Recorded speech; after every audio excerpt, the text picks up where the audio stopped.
तव कथामृतं तप्तजीवनं कविभिरीडितं कल्मषापहं श्रवणमङ्गलं श्रीमदाततं भुवि गृह्णन्ति जे भूरिदा जना।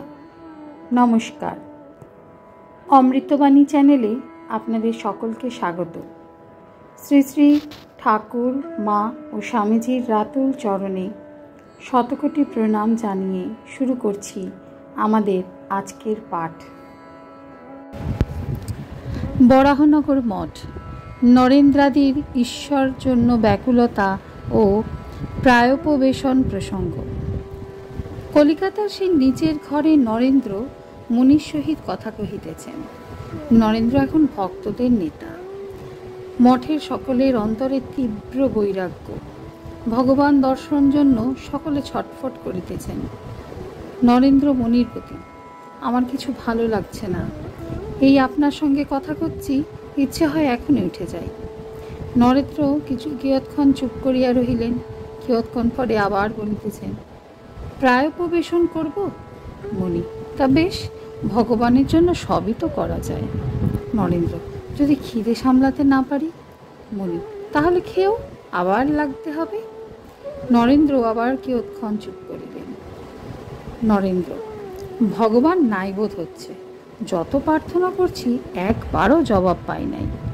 কত দেখলাম মন্ত্র সোনার অক্ষরে জলজল করছে, কত কালী রূপ আরও অন্যান্য রূপ দেখলুম, কোনো শান্তি হচ্ছে না।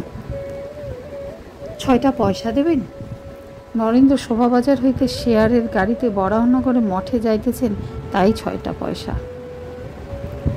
দেখিতে দেখিতে সাতু অর্থাৎ সাতকড়ি গাড়ি করিয়া আসিয়া উপস্থিত হইলেন। সাতু নরেন্দ্রের সমবয়স্ক। মঠের ছোকরাদের বড় ভালোবাসেন ও সর্বদা মঠে যান। তাহার বাড়ি বরাহনগরের মঠের কাছে।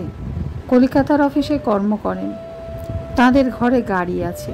সেই গাড়ি করিয়া আফিস হইতে আসিয়া উপস্থিত হইলেন। নরেন্দ্র মণিকে পয়সা ফিরাইয়া দিলেন। বলিলেন, আর কি, সাতুর সঙ্গে যাব, আপনি কিছু খাওয়ান। মণি কিছু জল খাবার খাওয়ালেন। মণিও সেই গাড়িতে উঠিলেন, তাহাদের সঙ্গে মঠে যাইবেন। সন্ধ্যার সময় সকলে মঠে পৌঁছিলেন। মঠের ভাইরা কিরূপে দিন কাটাইতেছেন ও সাধনা করিতেছেন মণি দেখিবেন। ঠাকুর শ্রী রামকৃষ্ণ পার্ষদদের হৃদয়ে কিরূপ প্রতিবিম্বিত হইতেছেন তাহা দেখিতে মণি মাঝে মাঝে মঠ দর্শন করিতে যান। মঠে নিরঞ্জন নাই, তাহার একমাত্র মা আছেন। তাহাকে দেখিতে বাড়ি গিয়াছেন। বাবুরাম, শরৎ, কালী পুরীক্ষেত্র গিয়াছেন। সেখানে আরও কিছুদিন থাকিয়া শ্রী শ্রী রথযাত্রা দর্শন করিবেন। আজকের পাঠ এ পর্যন্তই। নমস্কার। কথামৃতের সুধাধারার সাথে শ্রী শ্রী ঠাকুর মা ও স্বামীজির অনুধ্যানের জন্য চ্যানেলটি সাবস্ক্রাইব করুন।